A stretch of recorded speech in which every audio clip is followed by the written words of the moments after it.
Let us pray. Ẹ jẹ́ kí a gbàdúrà. Father, again we thank you for this opportunity of being in your presence to hear your word. Bàbá lẹ́ẹ̀kan sí adékọ́lọ́wọ́ yín fún àǹfààní tí ẹ fi fún wa yìí láti lè gbọ́ ọ̀rọ̀ yín. And we thank you because you always bless us when we listen to your word.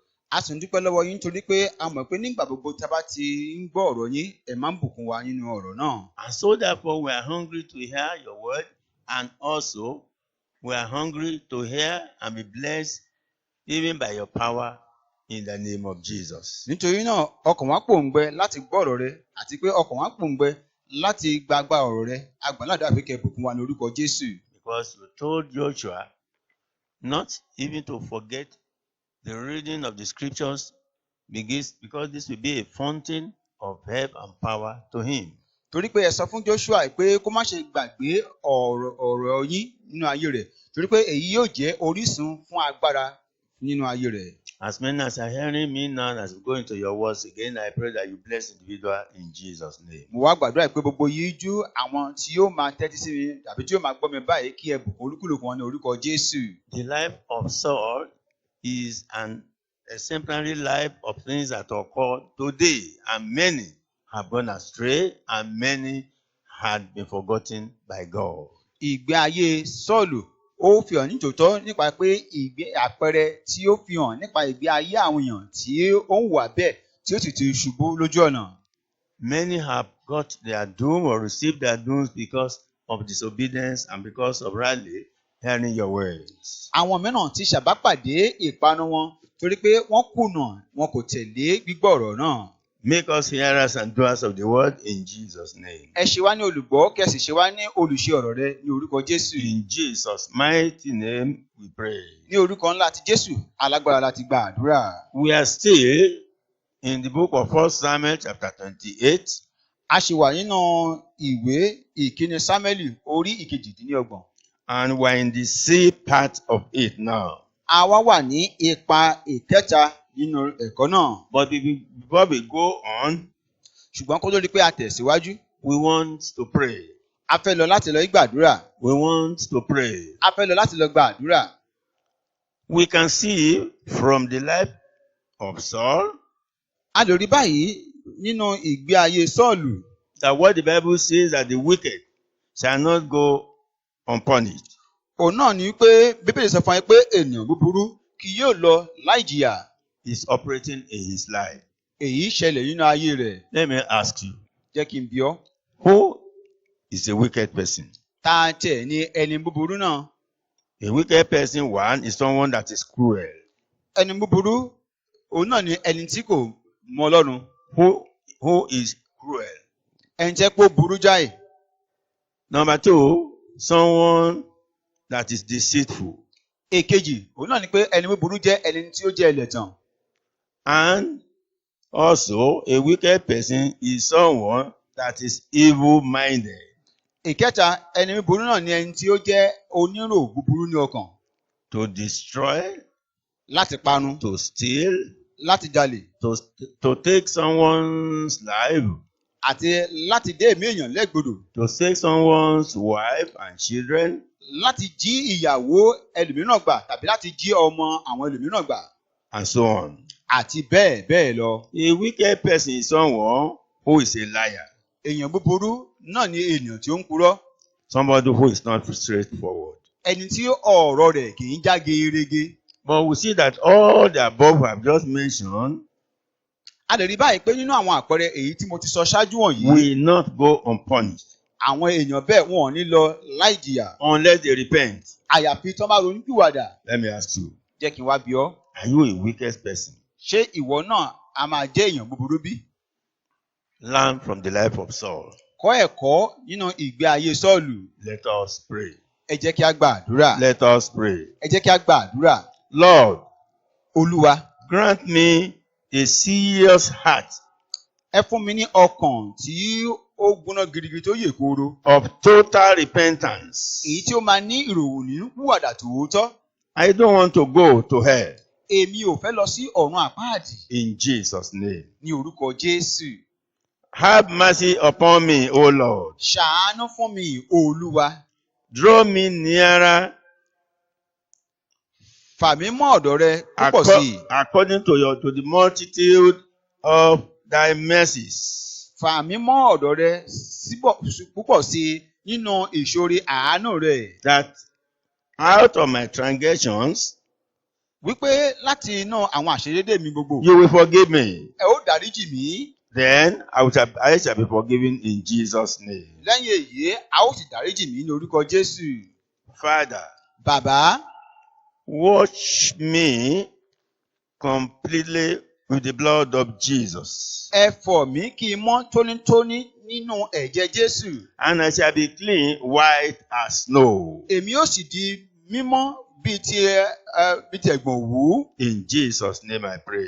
Ní orúkọ Jésù ni mo gba àdúrà. O Spirit of grace, Ẹ̀mí ìyìn Ọlọ́run. O Spirit of grace, Ẹ̀mí orí ọ̀fẹ́. move upon my heart Máa ra dẹ̀dẹ̀ báyìí ní ọkàn àyà mi. and try and make me and dry up the roots of sin. Kí ẹ sì tú mi ṣe, kí ẹ sì mú kí òògùn ẹ̀ṣẹ̀ inú ayé mi kó gbẹ dànù. Now in my life, Lọ́wọ́lọ́wọ́ báyìí inú ayé mi. and make me righteous in Jesus' name. Kí ẹ sì sọ mí di olódodo ní orúkọ Jésù. Lord Jesus, Jésù Olúwa. you showed mercy to the thief on the cross, Ẹ fi àánú hàn fún adigunjalè orí igi àgbélébù. saying, verily I say unto you, Ó sì sọ pé nítòótọ́ mo wí fún ọ wípé I say unto you today, mo sọ fún ọ lónìí yìí, you will be with me in paradise. ìwọ yóò wà pẹ̀lú mi ní Párádísè. Today, verily, Lónìí olónìí, àníṣe lónìí olónìí yìí. Lord, Olúwa, save my soul ẹ gba ọkàn mi là. and write my name in the book of life. Kí ẹ sì kọ orúkọ mi sínú ìwé yìí. In Jesus' name I cry. Ní orúkọ Jésù ni mo ti gba àdúrà. Amen. Àmín. Amen. Àmín. Amen. Àmín. As we will continue on our Bible study À ń tẹ̀síwájú nínú ẹ̀kọ́ Bíbélì náà. by looking into the same part of the study. Nípa wíwo ipa ẹ̀kẹta nínú ẹ̀kọ́ náà. The last one we considered, we saw how Samuel pronounced doom upon Saul. Èyí apá kejì tí a wò kẹ́yìn ló sọ nípa Sámúẹ́lì tí ó sọ ọ̀rọ̀ ìpanu àti ọ̀rọ̀ ìdájọ́ sórí Sọ́ọ̀lù. And we saw how he rebuked Saul for calling him to ask him for anything, seeing that God had left him. A sì rí ọ̀nà tí ó gbà láti bá Sọ́ọ̀lù wí nípa ohun tí Ọlọ́run ti sọ nípa rẹ̀. And we saw again how he reminded him of what God had spoken by him, that is by Samuel, about him. Ó tún rán létí nípa ohun tí Ọlọ́run gba ẹnu òórùn Sámúẹ́lì sọ nípa Sọ́ọ̀lù. That he has taken the kingdom out of his hand and given it to David, his neighbor. Wípé òun ti gba ìjọba rẹ̀ lọ́wọ́ rẹ̀, ó sì ti fún aládùúgbò rẹ̀ tí í ṣe Dáfídì. Whom he had tried to kill. Ẹni tí ó ti gbìyànjú láti pa. We discover at the same time that Samuel reproached the dome, or rather reproached him of his own disobedience to the voice of God. Bákan náà, a rí ọ̀nà tí Sámúẹ́lì gbà láti bá a sọ̀rọ̀ nípa ṣíṣe àìgbọràn sí ọ̀rọ̀ Ọlọ́run. When God told him to utterly destroy the Amalekites. Nígbà tí Ọlọ́run pa àṣẹ fún gbọmọgbọmọ kí ó lọ láti lọ pa gbogbo àwọn Amálẹ́kì run. And finally we discover that Samuel told him and pronounced the doom, awaiting him shortly. Ní ọ̀rọ̀ ẹ̀yìn báyìí a sì tún rí nígbà tí Sámúẹ́lì tí ó sọ ọ̀rọ̀ ìdájọ́ sórí rẹ̀ tí ó pọ̀. Especially how God will deliver him into the hands of the Philistines. Pàápàá jùlọ ọ̀nà tí Ọlọ́run yóò gbà tí yóò jọ̀wọ́ òun tìkára rẹ̀ sí ọwọ́ àwọn ará Fílístínì. His enemy. Àwọn tí ń ṣe ọ̀tá rẹ̀. The death of his sons. Àti ikú àwọn ọmọ rẹ̀. And his own death. Àti ikú òun tìkára rẹ̀. At that battle. Nínú ojú ìjà náà. So we can see that Samuel did not hide anything from Saul. Nítorí náà báyìí a lè rí i pé Sámúẹ́lì kò fi ohunkóhun pamọ́ fún Sọ́ọ̀lù. And we discover that Saul, who was filled with fear, now the fear turned into despair. Báyìí àwa lè rí mọ̀ báyìí pé Sọ́ọ̀lù tí ó kún fún ẹ̀rù ó wá di aláìnírètí. And we discovered at last that his life was cut up and those of his children. A sì wá rí báyìí pé ní ọ̀rẹ́ yìí tòótọ́ agé ayé òun àti ọmọ rẹ̀ agé ìkúrú. And where we are going today is about the wicked shall not go unpunished. èyí tí a ti fẹ́ gbéyàwó ní ìrọ̀lẹ́ yìí tí ń ṣe ipa kẹta òun náà ni pé ènìyàn búburú kì yóò lọ láì jìyà. Are you listening to me? The wicked shall not go unpunished. mo lérò pé òun tẹ́tí sí mi. ẹlẹ́ṣẹ̀ ènìyàn búburú kì yóò lọ láì jìyà. We are looking at Proverbs chapter 11. à ń wo ìwé òwe orí ìkọkànlá. We are reading from verses 17 to 21. à ń kà láti ẹsẹ̀ ìkẹtàdínlógún títí dé ẹsẹ̀ ìkọkànléníogún. We are reading from verse 17. à ń kà láti ẹsẹ̀ ìkẹtàdínlógún. The merciful man doeth good to his own soul, but he that is cruel troubles his own flesh. aláàánú ènìyàn ṣe rere fún ara rẹ̀ ṣùgbọ́n ìkà ènìyàn ń yọ ara rẹ̀ lẹ́nu. Verse 18 says, the wicked worketh a deceitful work, but to him that soweth righteousness shall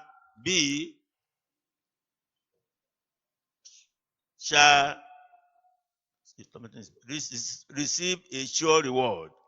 ẹsẹ̀ ìkejìdínlógún kà báyìí wípé ènìyàn búburú ń gba èrè ẹ̀tàn ṣùgbọ́n ẹni tí ń gbin òdodo ní èrè òtítọ́ wà fún.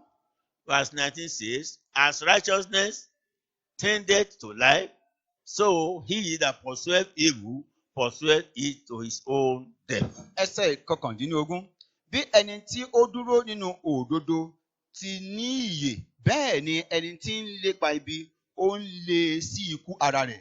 And verse 20 says, they that are of a froward heart are abomination to the Lord, but such as are upright in their heart, their way, are his delight. ẹsẹ̀ ogún àwọn tí ń ṣe alárékérekè àyà ìyíra ni lójú Olúwa ṣùgbọ́n inú rẹ̀ dùn sí àwọn ẹni ìdúróṣinṣin. In verse 21, though hand join in hand, the wicked shall not be unpunished, but the seed of the righteous shall be delivered. ẹsẹ̀ ìkọkànlélógún ó dájú gidigidi pé ènìyàn búburú kì yóò lọ láì jìyà ṣùgbọ́n irú ọmọ olódodo ni a ó gbàlà.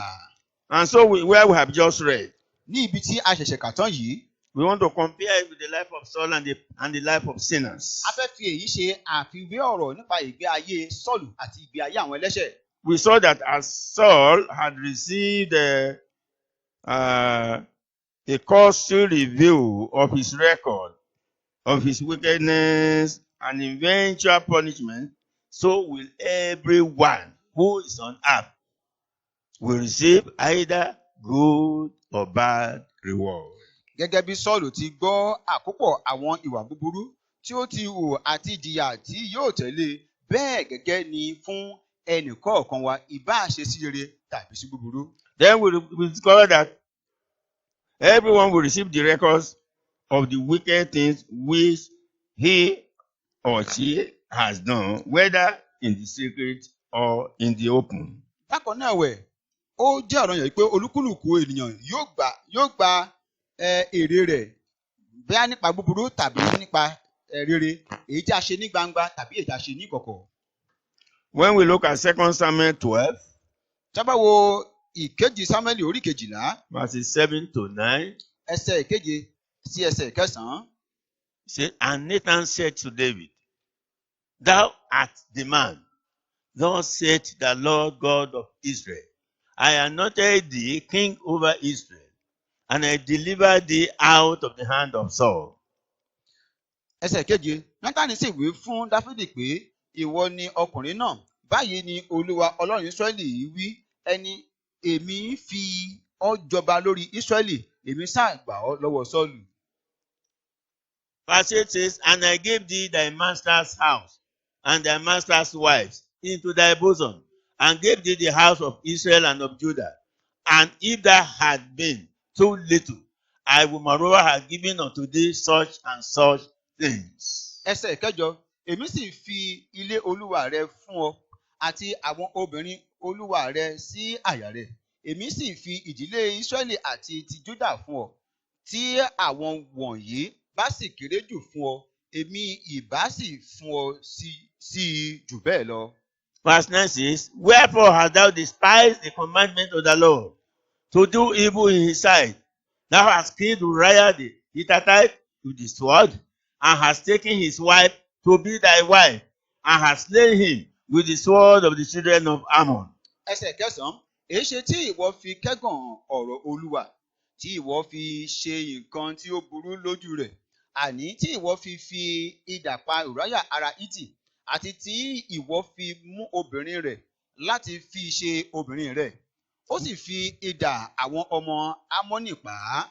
So we can see from the life of David that God is no respecter of any person. A lè rí ní àpẹẹrẹ ìgbé ayé Dáfídì pé Ọlọ́run kò bọlá fún ẹnikẹ́ni. In this chapter, if you go on, you will see the judgment that followed. Nínú orí tí a wò yìí, tí a bá tẹ̀síwájú, a ó rí àwọn ìdájọ́ tí ó tún tẹ̀lé.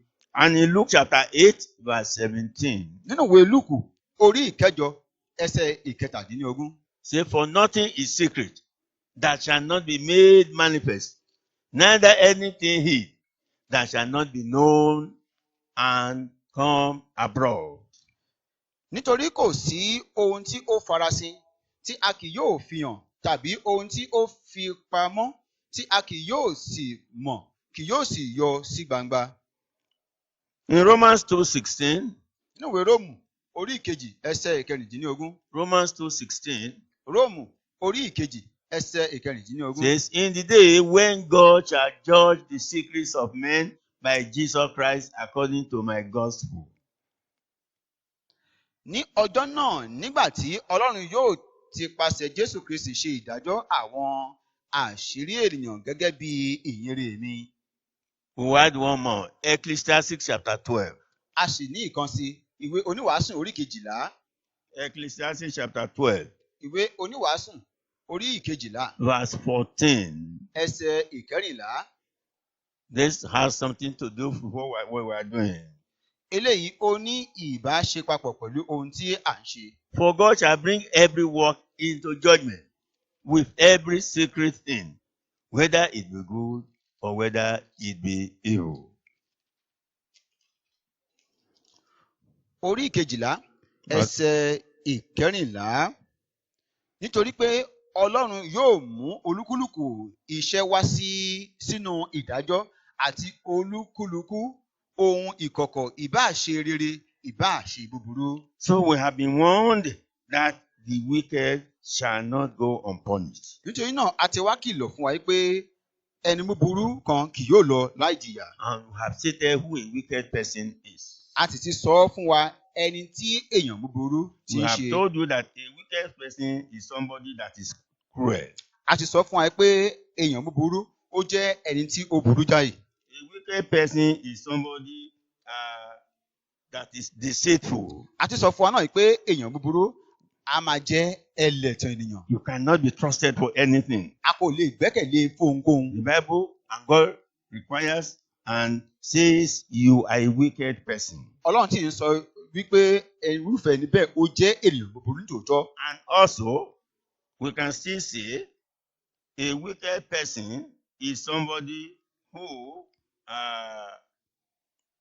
cannot be trusted, and also that just do anything he like.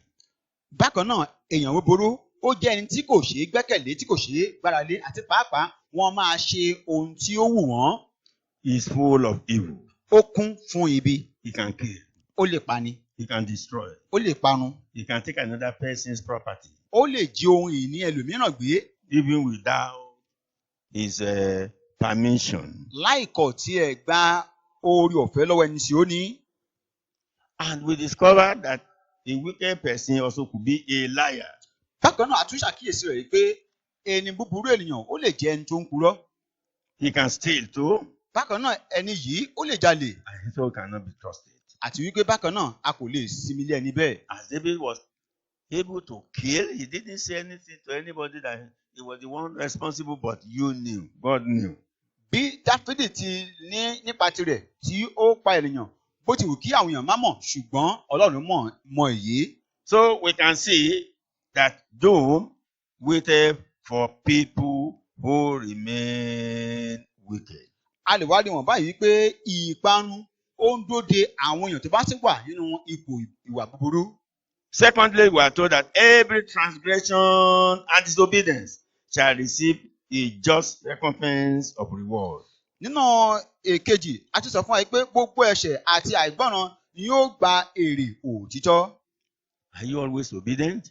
Ṣé o máa ń gbọ́ràn nígbà gbogbo? Expect your reward. Máa retí èrè rẹ̀. Are you always disobedient? Ṣé ìwọ náà máa ń sábà ń ṣe àìgbọràn? You do whatever you like? O máa ń ṣe ohun tí o fẹ́ Always ní ìgbà expect a gbogbo. reward from God. Bẹ́ẹ̀ ìwọ náà máa ń ṣe ohun tí o fẹ́ nígbà gbogbo, síbẹ̀ máa retí èrè rẹ̀. Let's go and see 2 Samuel chapter 12. Ẹ jẹ́ ká wò kákà látinú ìkejì Sámúẹ́lì orí kejìlá. 2 Samuel chapter 12, verses 10 to 12.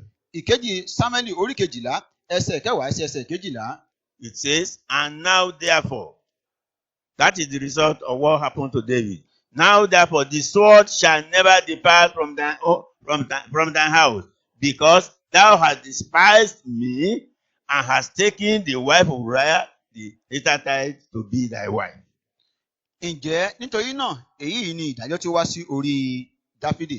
Ǹjẹ́ nítorí náà idà kì yóò kúrò ní ilé rẹ títí láé. Nítorí pé ìwọ gàn mí, ìwọ sì mú aya Uriah ará Hítì láti fi ṣe aya rẹ. We discover that Absalom killed his brother in the same household, and we discover that Absalom himself stood against his father David, and removed him from the throne.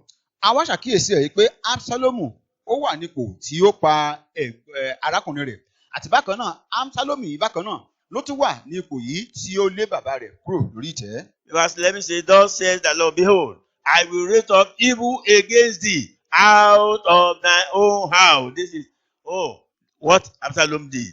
And I will take thy wives before thine eyes and give them unto thy neighbor, who is the same Absalom. Ahithophel told him, go and sleep with the wives of your father in the presence of all the people of Israel, and he shall lie with thy wives in the sight of this son. Ẹsẹ̀ kọkànlá, báyìí ni Olúwa wí, kíyèsí, èmi yóò jẹ́ kí ibi kí ó dìde sí ọ láti inú ilé rẹ wá. Èmi yóò sì gba àwọn obìnrin rẹ lójú rẹ, èyí tí ń ṣe ohun tí Absalom tí ó ṣe. Èmi ó sì wí èmi ó sì fi wọ́n fún aládùúgbò rẹ. Òun ó sì bá àwọn obìnrin rẹ sùn níwájú oòrùn yìí. So we can see everything God said came true. A lè wá rí mọ̀ pé ohun gbogbo tí Ọlọ́run sọ ló wá sí ìmúṣẹ. Verse 12 says, for thou didst eat secretly, but I will do this thing before all Israel and before the sun. Ẹsẹ̀ ìkejìlá, àti pé ìwọ ṣe é ní ìkọ̀kọ̀, ṣùgbọ́n èmi yóò ṣe nǹkan yìí níwájú gbogbo Ísírẹ́lì àti níwájú oòrùn. When we look at the life of some politicians in this country, Tá bá wo ìgbé ayé àwọn olóṣèlú ní orílẹ̀-èdè yìí, and some people in higher positions, àti àwọn ènìyàn mìíràn tí wọ́n wà ní ipò gíga, what they did secretly, God made it open to judge them. ohun tí wọ́n ṣe ní ìkọ̀kọ̀, Ọlọ́run yóò mú wá sí gbangba láti ṣe ìdájọ́ wọn. Even the life of some pastors too, Àti pàápàá gan nínú ìgbé ayé àwọn olùṣọ́-àgùntàn and the náà, life of some general overseers, àti nínú ìgbé ayé àwọn alákòóso àgbà mìíràn. because they have not been faithful to God, God paid them in their own coins openly. Torí pé àwọn wọ̀nyí wọ́n kọ̀ láti ní Ọlọ́run ní ìmọ̀ wọn, nítorí náà Ọlọ́run yóò ṣe ìdájọ́ wọn bó ti tọ́ àti bó ti yẹ. I pray God will forgive us and teach us His ways and to fear Him in Jesus' name. Mo gbàdúrà pé Ọlọ́run yóò kọ́ wa ní ọ̀rọ̀ rẹ̀, yóò sì ràn wá lọ́wọ́ láti lè bẹ̀rù rẹ̀ ní orúkọ Jésù. In Hebrews chapter 2, Nínú ìwé Hébérù orí ìkejì, Hebrews chapter 2, Hébérù orí ìkejì, verses 2 to 3. ẹsẹ̀ kejì sí ẹsẹ̀ kẹta. For if the word spoken by angels was steadfast, and every transgression and disobedience received a just recompense of reward.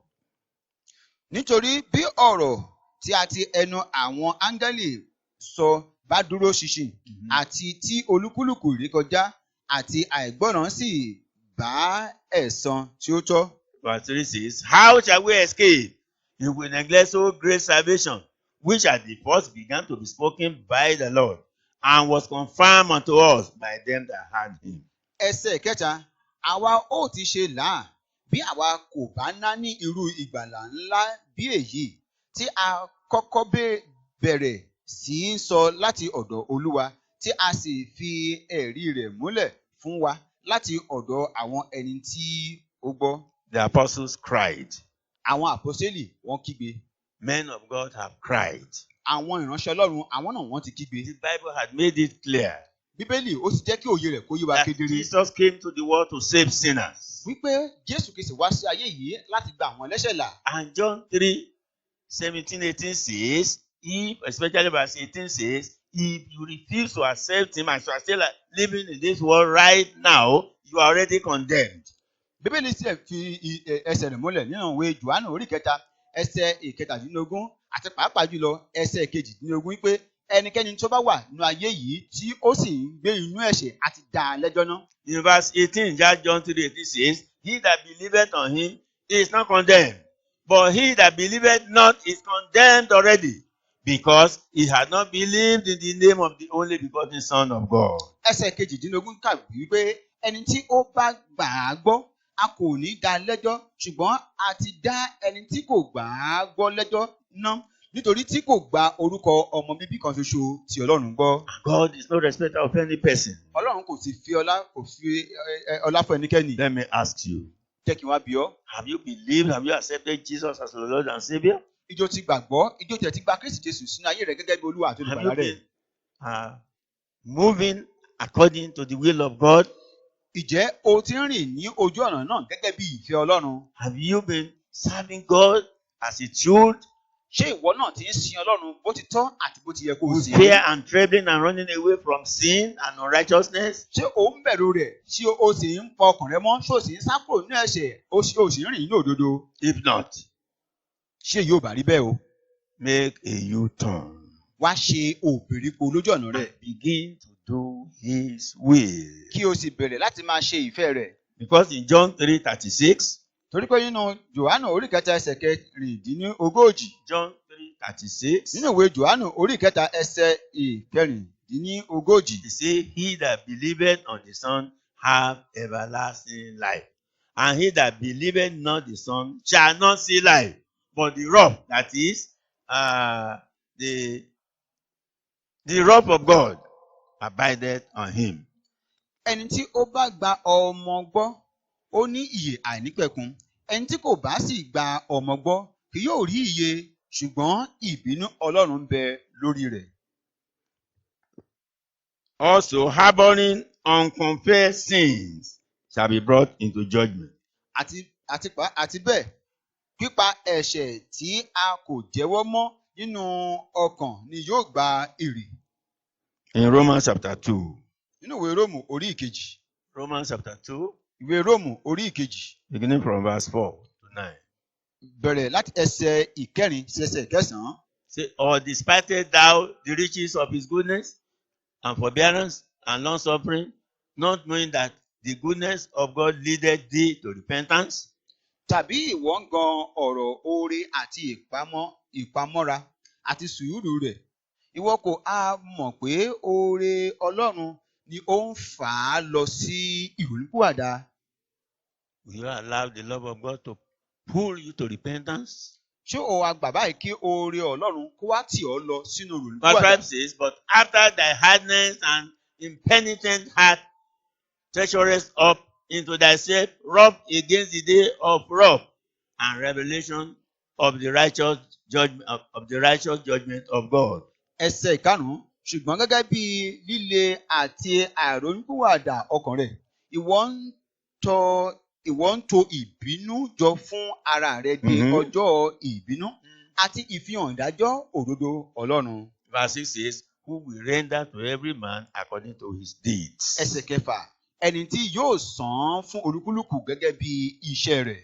Verse 7 says, to them who by patient continuance in well-doing seek for glory and honor and immortality, eternal life. Ẹsẹ̀ keje, ìyè àìnípẹ̀kun fún àwọn tí ń fi sùúrù nínú rere ṣiṣẹ́ wá ògo àti ọlá àti àìdíbàjẹ́. But unto them that are contentious and do not obey the truth, but obey unrighteousness, indignation and wrath. ṣùgbọ́n fún àwọn oníjà tí wọn kò sì gba òtítọ́ gbọ́ ṣùgbọ́n tí wọ́n gba àìṣòdodo gbọ́ ìrunú àti ìbínú.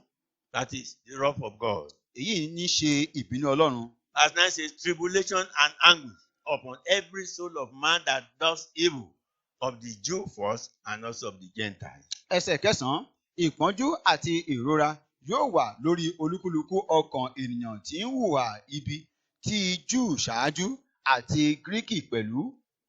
So we can see the wonderful power of the living God and the grace He has given us. I am appealing to individuals, those that are looking at me, hearing me right now. Please repent of your sins, make God your friend, so that that evil judgment will not come upon you.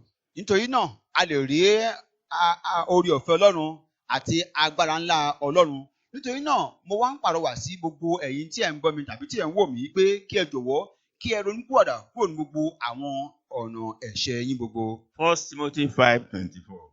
ìkíni Tímótì orí 5 ẹsẹ̀ 24. 1 Timothy 5:24. ìkíni Tímótì orí 5 ẹsẹ̀ 24. Some men's sins are open beforehand, going before to judgment, and some men they follow after.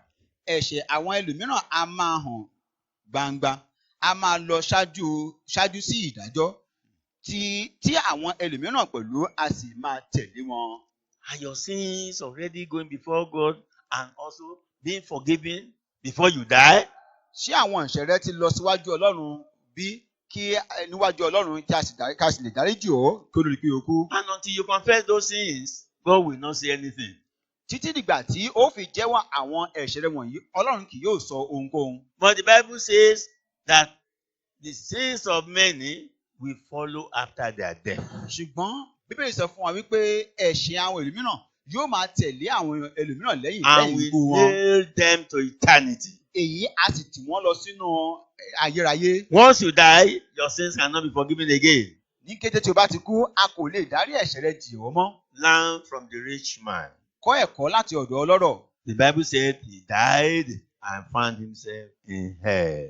Bíbélì sọ fún wa wípé ó kú ó sì bára rẹ̀ ní ọ̀run àpáàdì. So what were we saying? nítorí náà kí ló ń tí a wá ń When sọ? you harbor unconfessed sins, oh, you shall be brought into judgment of hell at last day. tí wọ́n bá pa ẹ̀ṣẹ̀ mọ́ ní ọkàn rẹ tí o kò jẹ́wọ́ àwọn ẹ̀ṣẹ̀ wọ̀nyí ní ọjọ́ ìkẹyìn ó gba ẹ̀rí rẹ̀. Jude 1:15.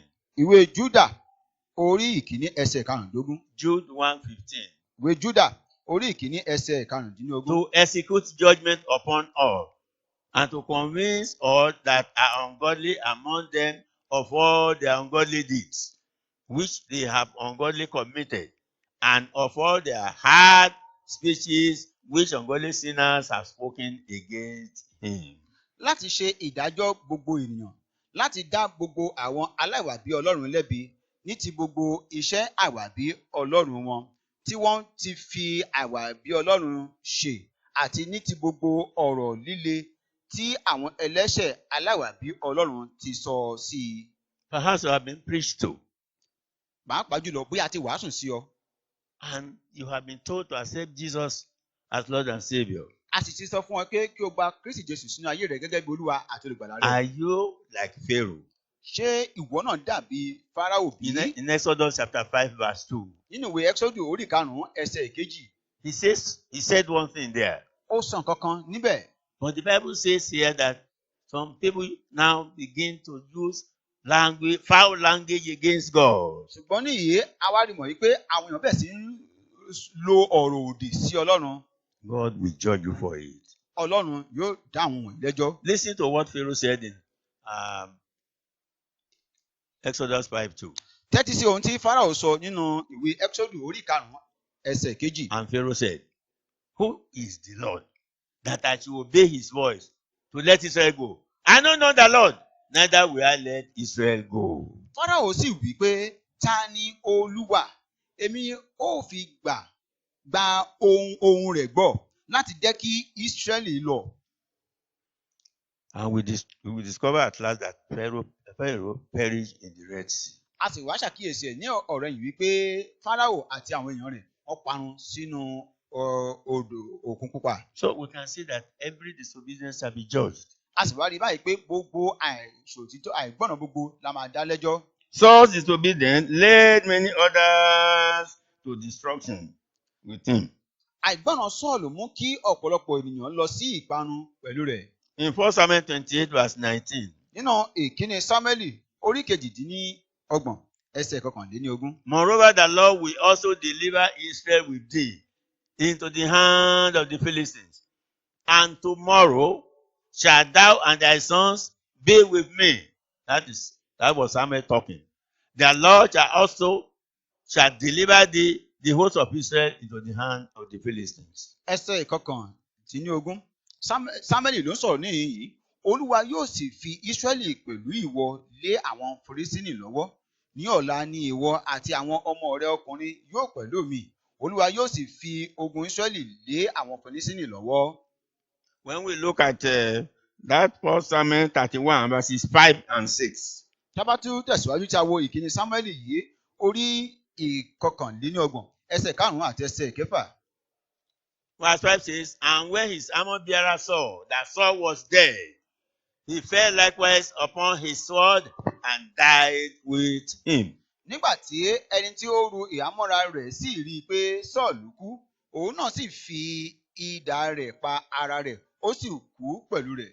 Verse 6 says, so Saul died, and his 3 sons, and his armor-bearer, and all his men that same day together. Ẹsẹ̀ kẹfà, Sọ́ọ̀lù sì kú àti àwọn ọmọ rẹ̀ mẹ́ta àti ẹni tí ó ru ìhámọ́ra rẹ̀ àti gbogbo àwọn ọmọkùnrin rẹ̀ ní ọjọ́ kan náà. Because he disobeyed God. Torí pé ó ṣàìgbọràn sí You Ọlọ́run. can even see Jonathan, A lè rí Jónátánì, who was a lover of God. ẹni tí ó jẹ́ olùfẹ́ Ọlọ́run. But the sin of the father, because he followed him to the war, left him dead. Nípasẹ̀ ẹ̀ṣẹ̀ bàbá rẹ̀, torí pé Jónátánì tẹ̀lé bàbá rẹ̀ lọ sójú ogun, nípasẹ̀ bẹ́ẹ̀ ó bá ikú tirẹ̀ pàdé. Let us not engage in any form of willful disobedience. Ẹ má ṣe jẹ́ kí a lọ́wọ́ nínú àìgbọràn tàbí àṣetúnú ẹni nítorí ẹ̀ṣẹ̀ a For máa pani. sin kills. Nítorí ẹ̀ṣẹ̀ a máa pani. For sin kills. Ẹ̀ṣẹ̀ a máa pani. For sin kills. Ẹ̀ṣẹ̀ a máa pani. Proverbs 11. Ìwé òwe orí kọkànlá. Proverbs 11 Ìwé òwe orí ìkọkànlá. verse 17. Ẹsẹ̀ ìkẹtàdínlógún. Proverbs 11:17. Ìwé òwe orí ìkọkànlá ẹsẹ̀ ìkẹtàdínlógún. The merciful man doeth good to his own soul. Can you hear that? But he that is cruel troubles his own flesh. Ẹsẹ̀ kẹtàdínlógún. Aláàánú ènìyàn ń ṣe rere fún ara rẹ̀. Ṣé òun fọkàn bá mi lọ bí? Ṣùgbọ́n ìkà ènìyàn ń yọ ara rẹ̀ lẹ́nu. Verse 18 says, the wicked worketh a deceitful work, but to him that soweth righteousness shall be a sure reward. Ẹsẹ̀ ìkejìdínlógún. Ènìyàn búburú ń gba èrè ẹ̀tàn, ṣùgbọ́n ẹni tí ń gbin òdodo ni èrè òtítọ́ wà fún. Verse 19 says, as righteousness tendeth to life, so he that pursueth evil pursueth it to his own death. Ẹsẹ̀ kọkàndínlógún.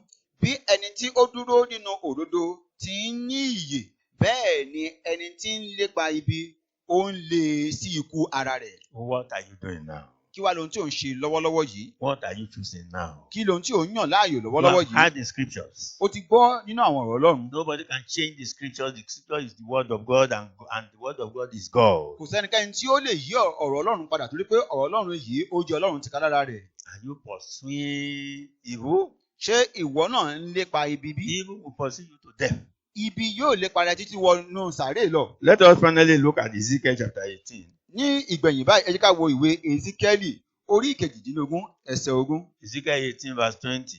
Ìwé Èzíkẹ́lì orí ìkejìdínlógún ẹsẹ̀ ogún.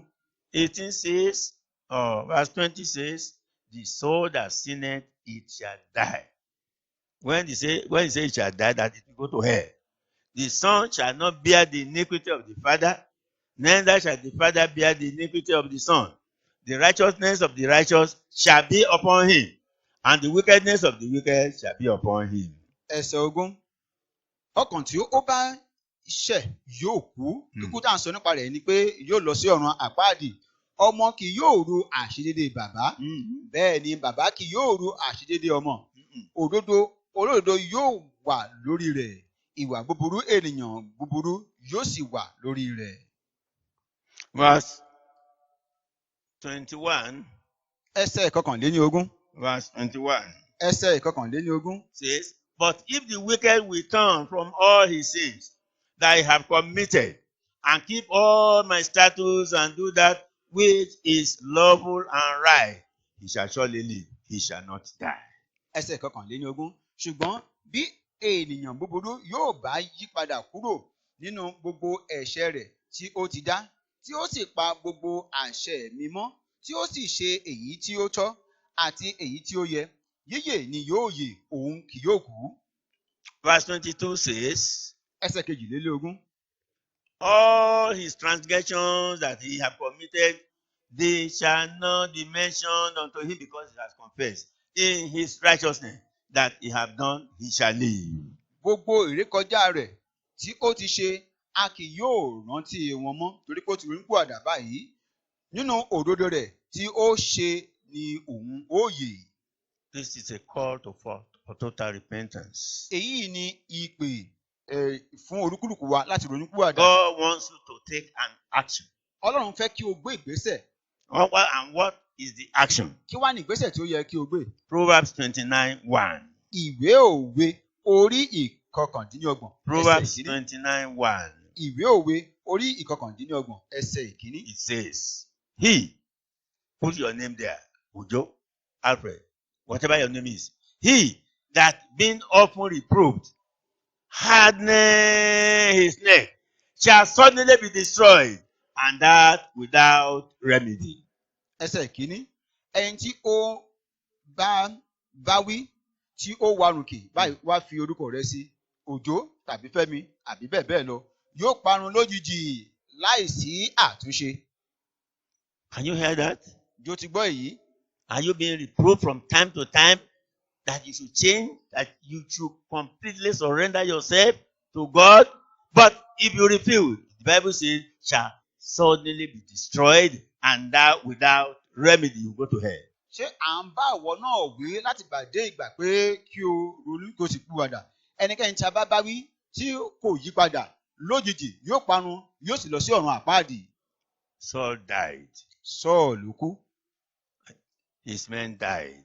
Àwọn ènìyàn rẹ̀ ọkùnrin rẹ̀ wọ́n kú. The sons died. Àti àwọn ọmọ rẹ̀ náà wọ́n kú. No remedy again. Kò sì sí àtúnṣe kankan mọ́. Saul did not repent. Sọ́ọ̀lù kò ronúpìwàdà. He did not repent. Kò ronúpìwàdà. He did not repent. Kò ronúpìwàdà. He was seeking for the life of Saul. Ó ń wá David. ìgbàyè ó ń lépa ẹ̀mí Dáfídì. But David was still alive. Ṣùgbọ́n Dáfídì sì wà láàyè. Who are you? Who are you seeking to kill? Táwa ni ìwọ, ta ni ìwọ náà ń lépa láti pa? God will kill you if you don't repent. Ọlọ́run yóò lù ọ́ pa tí I o bá will kùnà tó not ronúpìwàdà. allow you to kill anybody who is submissive to him and who walks in his ways. Ọlọ́run ò sì ní fi àyè gbà ọ́ láti pa ẹni tí ó jọ̀wọ́ gbogbo fún tí ó sì ń tẹ̀lé gbogbo ọ̀nà rẹ̀. Let us pray. Ẹ jẹ́ ká gbàdúrà. Finally, Lord, we just thank you again because you have taught us so many lessons. Lópin gbogbo báyìí Olúwa à ń dúpẹ́ lọ́wọ́ nítorí pé ẹ ti kọ́ wa ní ẹ̀kọ́ púpọ̀. The spirit of total repentance Ẹ̀mí ìrònúpìwàdà tòótọ́ grant to us in Jesus' name. ẹ fi fún wa ní orúkọ Jésù. David, when he had been forewarned by God, Dáfídì nígbà tí a ti kì í ní ìlọ̀ tẹ́lẹ̀ látọ̀dọ̀ Ọlọ́run, went before God ó wá lọ níwájú Ọlọ́run. in Psalm 51 Nínú orin Dáfídì orí and kọkànléníàádọ́ta. told God to watch him with hyssop and be clean. Ó sì sọ fún Ọlọ́run pé kí Ọlọ́run kí ó fi ewé sókù fọ̀hún, òun yóò sì mọ́. He submitted himself to God. Ó yọ̀ǹda ara rẹ̀ fún Ọlọ́run. He did not hide his sins again. Kò sì pa àwọn ẹ̀ṣẹ̀ rẹ̀ kúrò wájú rẹ̀ mọ́. Even though Uriah had been killed, Bó ti jẹ́ pé nítòótọ́ a ti pa Ùráyà. yet because he repented, God forgave him. Síbẹ̀ nítorí pé ó ronúpìwàdà Ọlọ́run dáríjì. Whatever sins anybody commits, even up to now, if the person repents, God will forgive. Ẹ̀ṣẹ̀ kí ẹ̀ṣẹ̀ tó bá wù kí ẹnikẹ́ni ti dá, bí ẹni bẹ́ẹ̀ bá ronúpìwàdà dájúdájú Ọlọ́run yóò Any dáríjì. hidden sins will face judgment. Gbogbo ẹ̀ṣẹ̀ tí ó pamọ́ ni yóò bá ìdájọ́ pàdé. Father, Bàbá, we cry in the name of Jesus. a kígbe sí yín ní orúkọ Jésù. Every sin that can destroy us and send us to hell, forgive now in the mighty name of Jesus. Gbogbo ẹ̀ṣẹ̀ tí ó lè pa wá run tí ó sì lè tì wá lọ sí ọ̀run àpáàdé, ẹ jọ̀wọ́ ẹ dáríjì wá ní orúkọ Jésù. It is only here in the world we can repent. Nínú ayé níhìn-ín nìkan láti lè ronúpìwàdà. When our eyes close are closed in death, no repentance again. Ní ìgbà tí ikú bá ti po ojú wa dé, kò sí ìrònúpìwàdà mọ́. I am praying for my listeners. Mò ń gbàdúrà fún àwọn olùgbọ́ I mi. am praying for my hearers. Mò ń gbàdúrà fún gbogbo I am àwọn tí praying ń for tẹ́tí sí my mi. viewers. Mo sì ń gbàdúrà fún gbogbo àwọn tí ń wò mí. Who have not accepted you as Lord and Savior. Àwọn tí kò tí ì gbà yín gẹ́gẹ́ bí Olúwa àti Olùgbàlà. Whatever country in which they are. Irúfẹ́ orílẹ̀-èdè kí orílẹ̀-èdè tí ẹ bá wà. In Nigeria. Ní Nàìjíríà In ní US. ní òkè In òkun India. ní India In ní Czechoslovakia. ní Czechoslovakia ní. Anywhere they are hearing us now. Níbikíbi tí ẹ bá ti ń gbọ́ mi As báyìí. they confess their sins unto you, Lord, forgive in the name of Jesus. Bí wọ́n bá ti ń jẹ́wọ́ ẹ̀ṣẹ̀ wọn, Olúwa jọ̀ọ́ ẹ dáríjì wọ́n ní orúkọ Jésù. Write their names in the book of life. Ẹ kọ orúkọ wọn sínú ìwé ìyè. For this purpose Jesus came. Fún èrèdí yìí ni Jésù Kristi ṣe wà. Oh, to die on the cross of Calvary. Láti kú lórí igi àgbélébùú. And he said, Ó ti sọ wípé. Father, Bàbá, forgive them. ẹ dáríjì They wọ́n. don't know what they are doing. Nítorí tí wọn kò mọ ohun tí wọ́n ń ṣe. Thank you for appreciating us. A dúpẹ́ torí pé ẹ fẹ́ wà. Lord, thank you because you are ready to forgive. A dúpẹ́ torí pé ẹ ṣetán láti Thank you dáríjì because wá. as many as repent after hearing this Bible study, you will forgive. A dúpẹ́ pé iye ju gbogbo àwọn tí ó bá ti ronúpìwàdà lẹ́yìn ẹ̀kọ́ Bíbélì yìí, ẹ ó dáríjì Your wọ́n. name shall be praised and glorified. Orúkọ yín là ó máa yìn, là ó sì máa gbéga. In Jesus' wonderful, precious name, we pray. Ní orúkọ ńlá ti Jésù Kristi alágbára tí ó ṣe iyebíye ni a ti gba àdúrà. Amen. Àmín. Amen. Àmín. Amen. Àmín.